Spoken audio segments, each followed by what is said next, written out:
السلام علیکم. محمد اظہر صدیق اپنے پروگرام میس ویوز کے ساتھ حاضر خدمت ہے. 6 مارچ 2024 بدھ کا دن ہے. ایک تو عمران ریاض کے کیس کی کیا سماعت ہوئی وہاں کورٹ میں، ہائی کورٹ میں بھی سماعت تھی. زیادہ بات تو میں اسی لیے کر سکوں گا. صدارتی انتخاب کے لیے اسپیکر نے پنجاب اسمبلی کا اجلاس 9 مارچ کو طلب کر لیا، اور باقی جو چھوٹی موٹی چیزیں ہیں، سب سے اہم جو معاملہ ہے کہ جو الیکشن کمیشن کا سیٹیں نہ دینا، وہ آئینی پروویژنس کو سیکشنز کو سامنے رکھتے ہوئے اس کو میں نے چیلنج کر دیا لاہور ہائی کورٹ کے سامنے. تفصیلات آپ کے سامنے میں رکھتا ہوں یہ کیا ہونا ہے.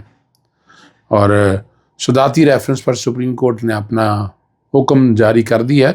ایک کریڈٹ جاتا ہے کہ اس سے تاریخ میں اس سے پہلے کئی چیف جسٹسز آئے، کم از کم جسٹس قاضی فائزہ نے یہ تو کیا کہ اس ریفرنس کو لگا کے فیصلہ تو کیا. یہ ایک کریڈٹ جاتا ہے. اللہ تعالیٰ امید ہے کہ وہ باقی یعنی وہاں تو انصاف کر دیا، رائٹ ٹو فیئر ٹرائل. تو جو یہ 2 سالوں کے اندر جو فسائیت ہوئی ہے، اس میں بھی امید ہے توجہ ضرور دیں گے، اور اس فسائیت جو ہونے والی فسائیت کا منطقی انجام تک ضرور لے کر جائیں گے. میں تعریف جسٹس قاضی فائزہ کی کم کرتا ہوں، لیکن میں بھٹو کے ریفرنس میں ایٹ لیسٹ وہ بینچ 13 سال پہلے کا یہ ریفرنس فائل ہوا تھا، لیکن کسی نے فیصلہ نہیں کیا.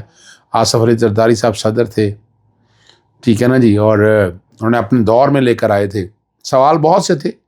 ایک رائٹ ٹو فیئر ٹرائل اور due process of law, right to fair trial نہیں دیا گیا ذوالفقار علی بھٹو صاحب کو.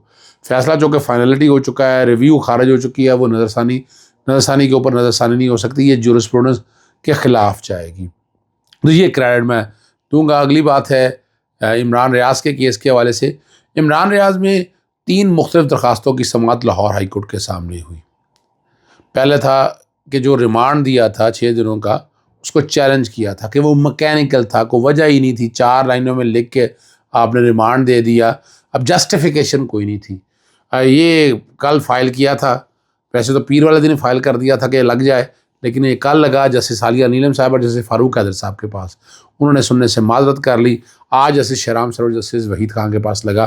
صبح میں پیش ہوا، اس پہ نوٹس میں نے کروا لیا، اور عدالت کے سامنے یہ سارے حالات و واقعات رکھے کہ گرفتاری کو جسٹیفیکیشن دیں، کوئی ریزن تو دیں. ایک صحافی ہے، کوریج کے لیے گیا ہے. آج آگے بتاؤں گا کہ اس میں ایک سوٹا ڈال دیا گیا ہے. شرم سے ڈوب مرنے کا مقام. میں نے پھر کلمہ پڑھا، میں نے کلمہ پڑھ کے یہ بات کرے، پھر خاموشی ہو گئی عدالت کے اندر. یہ سمجھانے کے لیے بتاتا چلوں آپ کو. دوسرا معاملہ تھا کہ عمران کا نام پی این آئی لسٹ سے نکال کر پی سی ایل لسٹ میں ڈالا گیا ہے. اس پی سی ایل لسٹ کو سامنے رکھتے ہوئے میں نے وہ چیلنج کیا تھا کہ اب جھوٹے پرچوں کی بنیاد پر اس کا نام دوبارہ رکھا جائے گا پی سی ایل میں اندر. وہ کہ یہ نظر آ رہا ہے کہ یہاں حالات کس سمت میں ہیں، اور مقصد صرف یہی ہے کہ عمران کو بولنے نہ دیا جائے پاکستان کے اندر. پاکستان سے باہر جائے گا تو انہیں ڈر ہے. انہیں پاکستان چھوڑ کے نہیں جانا عمران ریاض نے، لیکن اس میں پہلے ایف آئی آر جو اینٹی کرپشن والی ہے اس کا ذکر کیا، وہ سارا سامنے رکھا ہے. اور پھر ساتھ دوسری جو ہے جو یہ دہشت گردی کی جو آج والی ایف آئی آر ہے، کہ یہ بھی ایک بے بنیاد بنا کے عمران ریاض کا نام پی سی ایل کے اندر رکھنے کی کوشش کی جائے گی. گراؤنڈیں ساری تیار کر لی ہیں. یہ پاکستان کا نظام ہے.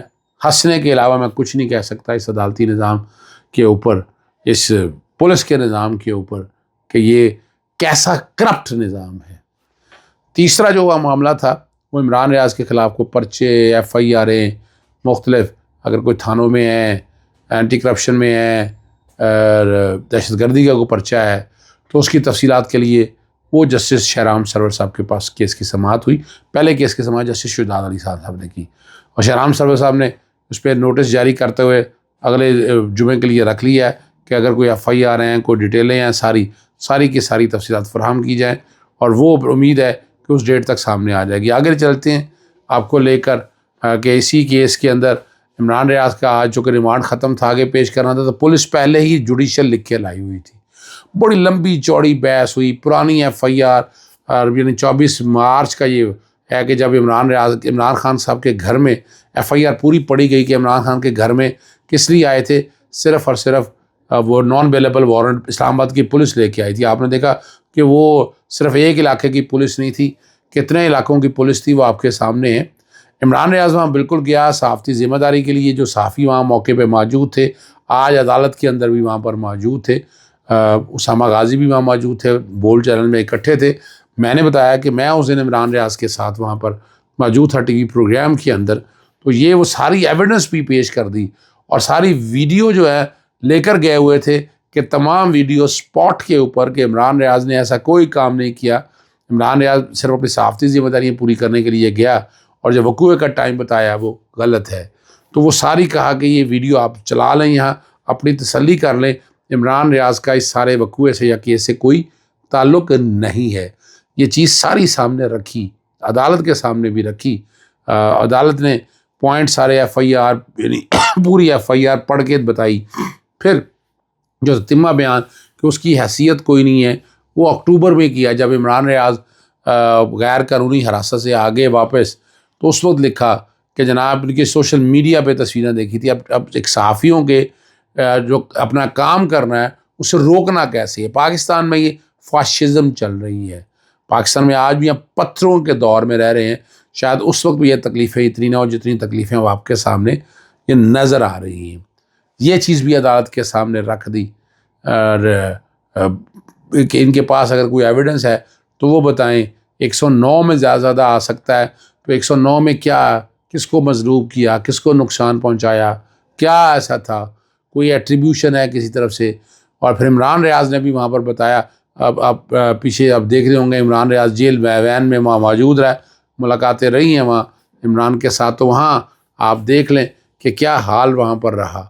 آپ لوگوں نے عمران ریاض بڑی ہمت اور حوصلے کے ساتھ میدان میں مقابلہ کرنے کے لیے اترے تھے. پروسیکیوشن کے آخر میں کوئی نہیں تھا.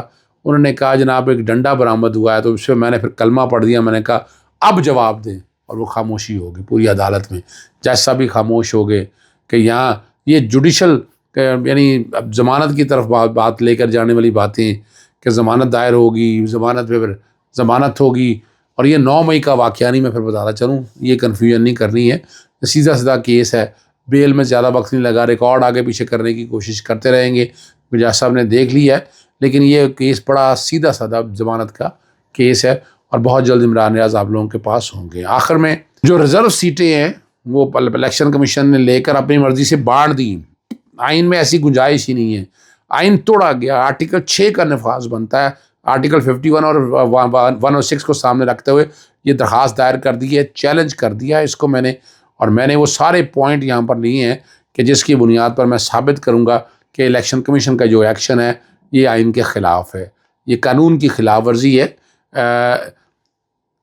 آئین یہ کہتا ہے کہ پرپورشنیٹ ملنی ہے, کہ جس کی متناسب نمائندگی. اگر آپ کی 10 سیٹیں ہیں تو اگر فرض کریں 100 سیٹیں ہیں, 100 میں سے 10 خواتین کی ہیں, تو 10 سیٹوں کے اوپر ایک سیٹ جو ہے خاتون کو ملے گی.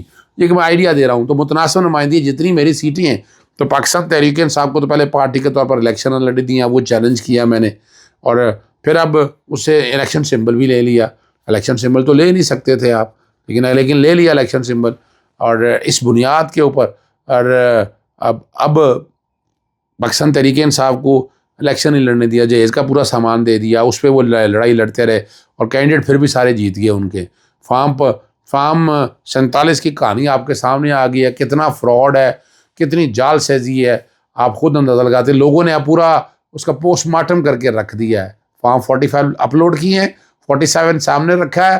نواز شریف کے حلقوں کے اندر کیا کچھ ہوا ہے, ایم کیو ایم کس طرح جیتی ہے, یعنی آپ کیا کیا کہیں گے, یہ ساری چیزیں اب ریکارڈ کے اوپر آ چکی ہوئی ہیں. تو سیکشن 104 اور سیکشن 106 اور سیکشن 94 الیکشن رول جو ہے 94 الیکشن رولز کا, وہ آئین سے مبرہ ہے, آئین کی خلاف ورزی ہے. لہٰذا ان کو کالعدم قرار دیا جائے. جب ان کو کالعدم قرار دیتے ہیں تو الیکشن کمیشن کا فیصلہ فیلڈ میں رہتا ہی نہیں ہے, اور یہ سیٹیں جو ہے نا یہ واپس مل جائیں گی سنی اتحاد کونسل کو یا پاکستان تحریک انصاف کو. میاں شبیر اسماعیل کی طرف سے یہ درخواست آئین دائر کی ہے. بیک گراؤنڈ پہ یہ درخواست آپ چلتے دیکھ رہے ہوں گے. مقصد دیکھیں بڑا وضاحت کے ساتھ ہے کہ جمہوری نظام کو رہنے دیں. جب آئین پاکستان کہتا ہے, اسی لیے ان کے 5ویں ممبر نے ڈائسنٹ کیا تھا کہ وہ 51 میں یا 106 میں ترمیم ہو جائے آئین میں، پھر آپ یہ کر سکتے ہیں. یہ سیٹیں کسی اور کو نہیں دے سکتے. لیکن الیکشن کمیشن تو ایڈمنٹ ہے کہ انہوں نے جو مرضی انہوں نے کر گزرے، کر دکھایا، انہوں نے سیٹیں ساری دے دیں. اس کیس کی سماعت انشاءاللہ کل متوقع ہے. امید ہے کہ اس کیس کی سماعت جو ہے کل لاہور ہائی کورٹ میں ہوگی. باقی جگہوں میں بھی آئینی درخواستیں دائر کی جا رہی ہیں، پہل میں نے کر دی ہے. جی السلام علیکم، اللہ حافظ، پاکستان زندہ باد.